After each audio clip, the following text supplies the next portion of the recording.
Hello students, welcome back to our channel.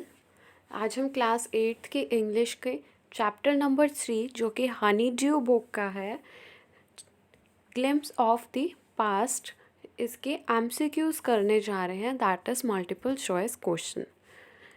Hope you all are fine. So let's start the MCQ series. So first one is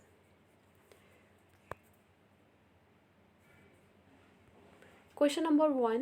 In the year 1765 in India, the British government ruled most of the country. East India Company ruled most parts of India.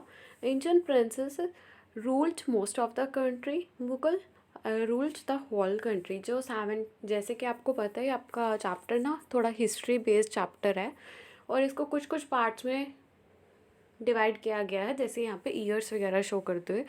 तो जो 1765 है, इसमें जो भी आपको उधर book में एक मैप सा दिखा रखा होगा, तो उसमें आपको देखिए क्या पता लगता है कि उस टाइम 1765 में जो मोस्ट ऑफ द पार्ट था वो किसके अंडर था? इंडियन प्रिंस होते हैं, जो इंडियन राजा होते हैं, उनके अंडर था। ओके, सो सी क्या है इसका correct option.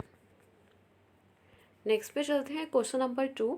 From 1757 to 1849 there was no peace in India because, बिल्कुल भी शांति नहीं थी इंडिया में। कब? 1757 से 1859 तक। क्यों? बिकॉज जो इंडियन प्रिंस थे वो आपस में फाइट करते रहते थे, लड़ते रहते थे। सो ए क्या है इसका करेक्ट ऑप्शन। क्योंकि ब्रिटिशर तो बाद में आए हैं, ईस्ट इंडिया कंपनी बाद में आई है, सो उस टाइम जो इंडियन प्रिंस थे वो आपस में ही फाइट करते रहते थे। Question number 3, which language did the Britishers want to change the education to?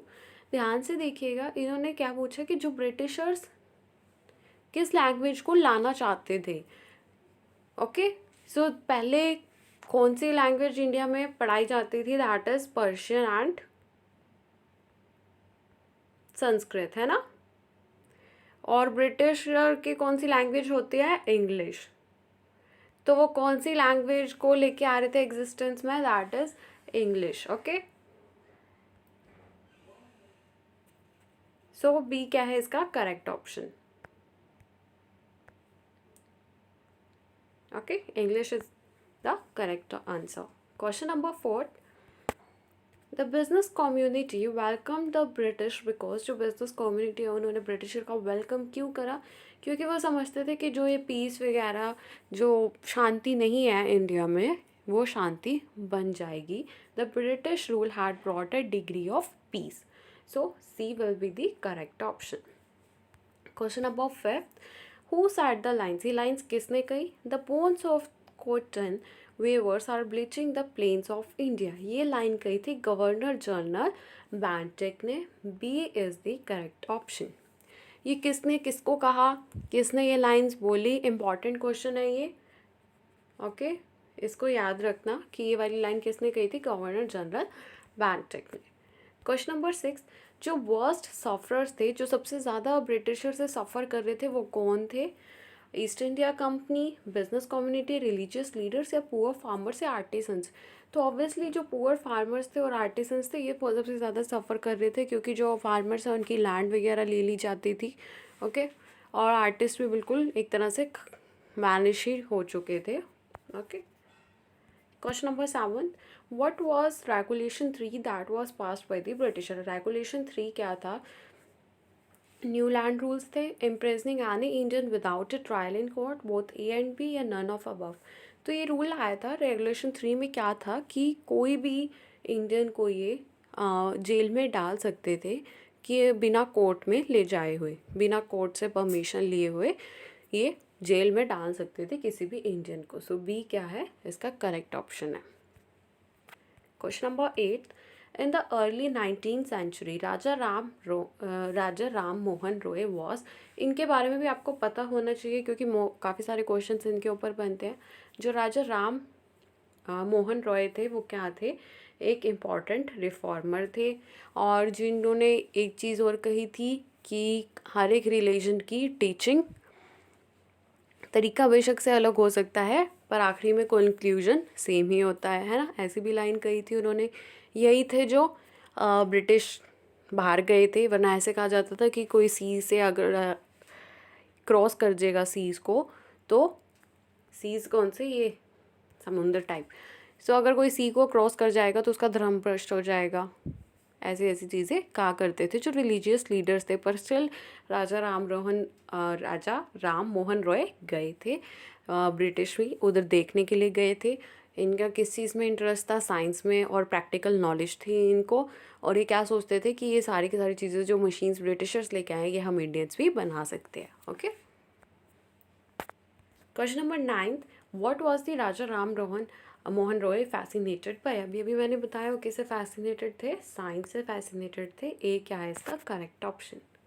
Question number 10, who try to and superstitions in India. किसने ट्राई किया सुपर जो स्टिशंस होते हैं इंडिया में, इनको ख़त्म करने के लिए, वो राजा राम मोहन राय ही थे जिन्होंने ये सब कुछ ट्राई करा इन सबको ख़त्म करने के लिए। Question number 11, between 1822 and 1836 people died of starvation in India. कितने लोगों की डेथ हो चुकी थी इस टाइम पीरियड में स्टारवेशन से, भूख वगैरह से? अराउंड 15 लाख जो पीपल थे उनकी डेथ हो चुकी थी स्टारवेशन से। ओके, ये याद रखना, ये आपको थोड़े थोड़े याद होना चाहिए कि 15 लाख पीपल की डेथ हो गई थी स्टारवेशन से। Question number 12, what were the social practices that were being preached by the religious leader. कि जो रिलीजियस लीडर थे वो क्या कहते थे, कौन कौन सी सोशल प्रैक्टिसेस थी उस टाइम में? That is child marriage, untouchability, inferiority towards women, all of the above. So इसका ऑप्शन रहेगा D, that is all of the above. देखिए, चाइल्ड मैरिज और अनटचेबिलिटी का तो डायरेक्टली आपको अपने चैप्टर में देखने को मिल जाएगा, बट इसमें बोथ ए एंड बी नहीं दिया गया है ना। और इसमें एक थर्ड ऑप्शन दिया गया, इन्फेरिटी टूवर्ड्स वुमेन, की जो वुमेन थी उनको भी एक ऐसे, अगर कोई भी लड़ाई हुई या कुछ भी गलत हुआ तो वो किसके लिए, किसको जिम्मेदार ठहराते थे? वुमेन के लिए। सो उनकी तरफ बहुत ज़्यादा इन्फीरियर थे ये, है ना। सो ये एक गलत भावनाएं उस टाइम थी। सो इसका करेक्ट ऑप्शन क्या रहेगा? D, all of the above. Question number 13, what did the British impose on the Indian farmers. ये देखिए, आपको कंफ्यूज करने के लिए बाकी ऑप्शंस भी दिए गए हैं। That is heavy taxes, service taxes, regulation 2, regulation 3। क्या चीज़ इम्पोज की जा रही थी इंडियन फार्मर्स के ऊपर? टैक्सेस लगाए जा रहे थे, पर कौन से टैक्सेस लगाए जा रहे थे? सर्विस टैक्स नहीं लगाया जा रहा था, क्या लगाया जा रहा था? हैवी टैक्सेस, बहुत ज़्यादा बड़े बड़े टैक्सेस लगाए जा रहे थे फार्मर्स के ऊपर। Question number 14, a far-seeing ruler like the brave of Mysore fought the British till he died fighting. Brave of Mysore किसको कहा जाता है? टीपू को। That is Tipu Sultan. D is the correct option. Question number 15. What was the value of the British goods exported to India in 1829? 1829 में क्या value बनी थी जो ब्रिटिश गुड्स को एक्सपोर्ट किया गया था इंडिया में? That is 7 crore. सी क्या है इसका correct option? That is 7 crore. Question number 16, what did he mean by cows are of different colours but the colour of their milk is the same. इधर वो क्या समझाना चाह रहे हैं? ही किसने बोला था ये? राजा राम मोहन रॉय ने। ओके, राजा राम मोहन रॉय, ओके, ने बोली थी ये बात कि काउज अलग अलग कलर्स की हो सकती है, पर जो उनका मिल्क होता है वो तो सेम कलर का होता है ना। तो इस चीज़ से क्या बताना चाह रहे हैं?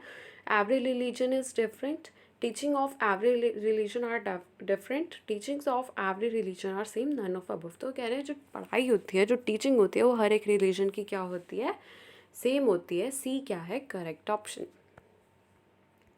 Next question, who started the news papers that were stopped by the Britishers इन 1823। किसने स्टार्ट किए थे न्यूज़पेपर 1823 में, जिसकी वजह से वो इंडियंस को थोड़ा अलर्ट कर पा रहे थे, उनको बता पा रहे थे इन ब्रिटिशर्स के बारे में? वो कौन थे? राजा राम मोहन रॉय। ओके, ए क्या है इसका correct option. Education in India was in which language. जो इंडिया में एजुकेशन थी वो कौन सी लैंग्वेज में होती थी? अभी अभी मैंने आपको बताया था 2 लैंग्वेजेस में होती थी, that is Persian and Sanskrit. और उसके बाद ब्रिटिशर्स ने कौन सी लैंग्वेज लेके आए थे? इंग्लिश लेके आए थे। पर इधर किसकी बात हो रही है? इंडिया के एजुकेशन की बात हो रही है। So option A and B क्या है, दोनों ही करेक्ट है और दोनों करेक्ट ऑप्शन किस में गए दिए गए हैं, सी ऑप्शन में, तो C is the correct option. With its superior weapons, the Daesh was extending its power in 18th century India. कौन आए थे इंडिया में? ईस्ट इंडिया कंपनी आई थी, वेस्ट इंडिया कंपनी आई थी, नॉर्थ इंडिया कंपनी आई थी, या फिर ब्रिटिश इंडिया कंपनी आई थी? तो कौन सी आई थी? British East India Company. A क्या है इसका करेक्ट ऑप्शन. यहाँ पे आपका चैप्टर होता है कंप्लीट. होप आप लोगों को समझ में आया होगा. जिसको वीडियो अच्छी लगी होगा प्लीज़ वो लाइक ज़रूर कर दीजिएगा और शेयर ज़रूर करना अपने फ्रेंड्स के साथ.